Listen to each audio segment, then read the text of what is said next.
around the world. Like America, the Statue of Liberty is not standing still. Her foot literally steps forward atop a broken chain of human bondage. She's on the march, and she literally moves. She was built to sway back and forth to withstand the fury of stormy weather, to stand the test of time because storms are always coming. She sways a few inches, but she never falls into the current below. An engineering marvel. The Statue of Liberty is also an enduring symbol of the soul of our nation. A soul shaped by forces that bring us together and by forces that pull us apart. And yet, through good times and tough times, we've withstood it all. A nation of pioneers and explorers, of dreamers and doers, of ancestors native to this land, of ancestors who came by force, a nation of immigrants who came to build a better life, a nation holding the torch of the most powerful idea ever in the history of the world, that all of us are created equal, that all of us deserve to be treated with dignity, justice, and fairness, that democracy must defend and be defined and be imposed, moved in every way possible. Our rights, our freedoms, our dreams. But we know the idea of America, our institution, our people, our values that uphold it are constantly being tested.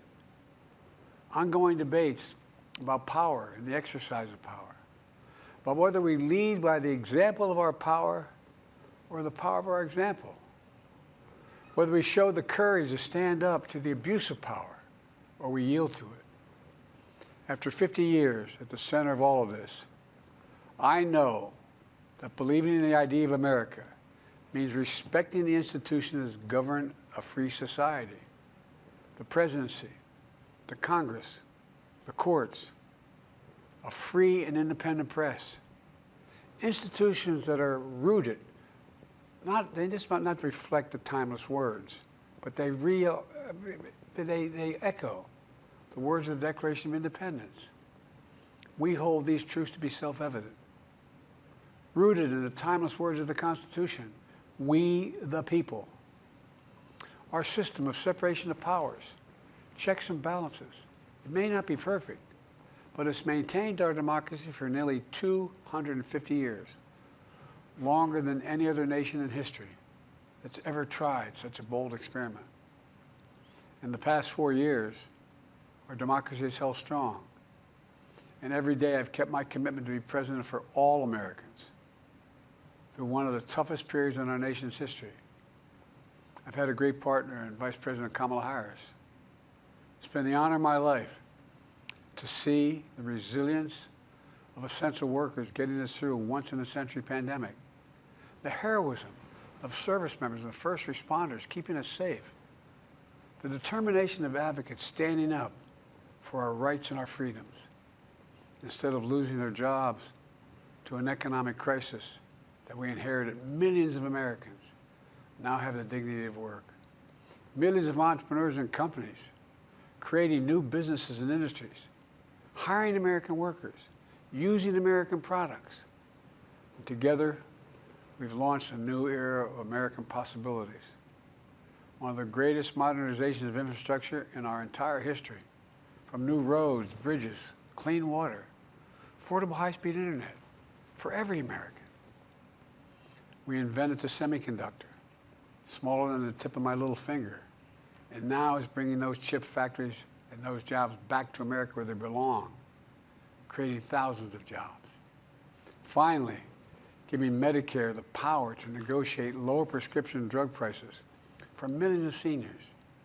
And finally, doing something to protect our children and our families by passing the most significant gun safety law in 30 years and bringing violent crime to a 50-year low, meeting our sacred obligation to over 1 million veterans so far who are exposed to toxic materials, and to their families, providing medical care and education benefits and more for their families.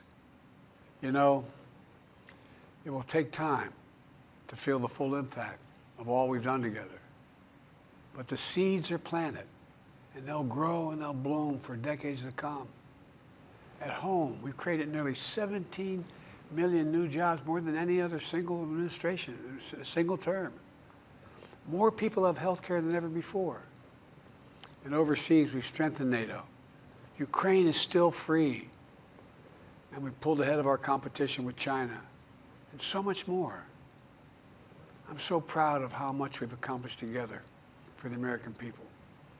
And I wish the incoming administration success, because I want America to succeed.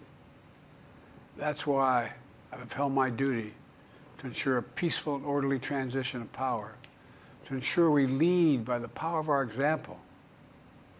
I have no doubt that America is in a position to continue to succeed. That's why my farewell address tonight, I want to warn the country of some things that give me great concern.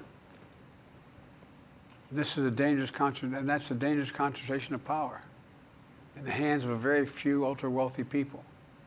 And the dangerous consequences if their abuse of power is left unchecked. Today, an oligarchy is taking shape in America of extreme wealth, power, and influence that literally threatens our entire democracy, our basic rights and freedoms, and a fair shot for everyone to get ahead. We see the consequences all across America, and we've seen it before. More than a century ago, but the American people stood up to the robber barons back then and busted the trusts. They didn't punish the wealthy. They just made the wealthy play by the rules everybody else had to. Workers want rights to earn their fair share. You know, they were dealt into the deal, and it helped put us on a path to building the largest middle class, the most prosperous century any nation in the world has ever seen. We've got to do that again. In the last 4 years, that is exactly what we've done. People should be able to make as much as they can, but play by the same rules. Pay their fair share of taxes. So much is at stake. Right now, the existential threat of climate change has never been clearer. Just look across the country, from California to North Carolina. That's why I signed the most significant climate and clean energy law ever in the history of the world, and the rest of the world is trying to model it now. It's working, creating jobs and industries of the future. Now, we've proven we don't have to choose between protecting the environment and growing the economy. We're doing both. But powerful forces want to wield their unchecked influence to eliminate the steps we've taken to tackle the climate crisis, to serve their own interest for power and profit. We must not be bullied into sacrificing the future of our children and our grandchildren. We must keep pushing forward and push faster. There's no time to waste. It's also clear that American leadership in technology is an unparalleled source of innovation that can transform lives.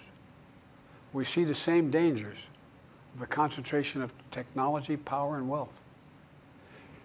You know, his farewell address, President Eisenhower spoke of the dangers of the military-industrial complex. He warned us then about, and I quote, the potential for the disastrous rise of misplaced power, end of quote. 6 decades later, I'm equally concerned about the potential rise of a tech-industrial complex that could pose real dangers for our country as well. Americans are being buried under an avalanche of misinformation and disinformation, enabling the abuse of power. The free press is crumbling. Editors are disappearing. Social media is giving up on fact-checking. The truth is smothered by lies told for power and for profit. We must hold the social platforms accountable to protect our children, our families, and our very democracy from the abuse of power. Meanwhile, artificial intelligence is the most consequential technology of our time, perhaps of all time. Nothing offers more profound possibilities and risks for our economy and our security, our society, for humanity. Artificial intelligence even has the potential to help us answer my call to end cancer as we know it. But unless safeguards are in place, AI could spawn new threats to our rights, our way of life, to our privacy, how we work, and how we protect our nation. We must make sure AI is safe and trustworthy and good for all humankind. In the age of AI, it's more important than ever that the people must govern. And as the land of liberty, America, not China, must lead the world in the development of AI. You know, in the years ahead, it'll help to be, it's going to be up to the president, the presidency, the Congress, the courts, the free press, and the American people to confront these powerful forces. We must reform the tax code, not by giving the biggest tax cuts to billionaires, but by making them begin to pay their fair share. We need to get dark money. That's that hidden funding behind too many campaigns contributions. We need to get it out of our politics. We need to enact an 18-year time limit, time and term, for the strongest ethics reforms for our Supreme Court. We need to ban members of Congress from trading stock while they're in the Congress. We need to amend the Constitution to make clear that no president is immune from crimes that he or she commits while in office. The president's power is not limited. It's not absolute, and it shouldn't be. And in a democracy, there's another danger to the concentration of power and wealth. It erodes a sense of unity and common purpose. It causes distrust and division. Participating in our democracy becomes exhausting and even disillusioning. And people don't feel like they have a fair shot. We have to stay engaged in the process. I know it's frustrating. A fair shot is what makes America, America. Everyone's entitled to a fair shot. Not a guarantee, but just a fair shot. An even playing field. Going as far as your hard work and talent can take you. We can never lose that essential truth, remain who we are. I've always believed, and I've told other world leaders, America can be defined by one word: possibilities. Only in America do we believe anything is possible. Like a kid with a stutter from modest beginnings in Scranton, Pennsylvania, and Claremont, Delaware, sitting behind this desk in the Oval Office as President of the United States. That's the magic of America. It's all around us. Upstairs in the residence of the White House, I've walked by a painting of the Statue of Liberty I don't know how many times. In the painting, there are several workers climbing on the outstretched arm of the statue that holds the torch. It reminds me every day I pass it of the story and soul of our nation and the power of the American people. There's a story of a veteran. This is a veteran, the son of an immigrant, whose job was to climb that torch and polish the amber panes so rays of light could reach out as far as possible. He was known as the keeper of the flame. He once said of the Statue of Liberty, quote, "speaks a silent universal language, one of hope that anyone who seeks and speaks freedom can understand." Yes, we sway back and forth to withstand the fury of the storm, to stand the test of time. A constant struggle, a short distance between peril and possibility. But what I believe is the America of our dreams is always closer than we think. And it's up to us to make our dreams come true.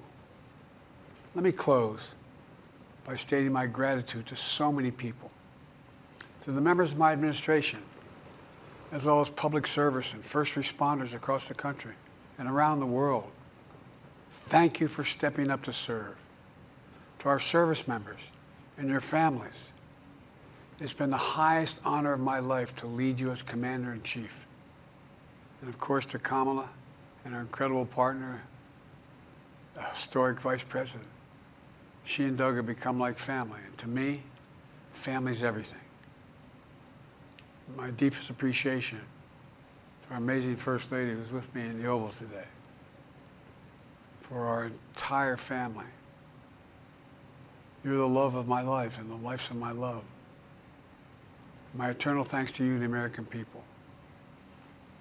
After 50 years of public service, I give you my word. I still believe in the idea for which this nation stands. A nation where the strength of our institutions and the character of our people matter and must endure. Now it's your turn to stand guard. May you all be the keeper of the flame. May you keep the faith. I love America. You love it too. God bless you all, and may God protect our troops. Thank you for this great honor.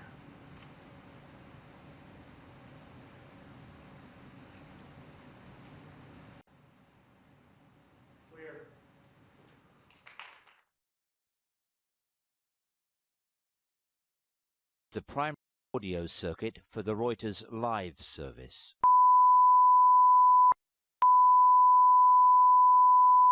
This is the primary audio circuit for the Reuters live service.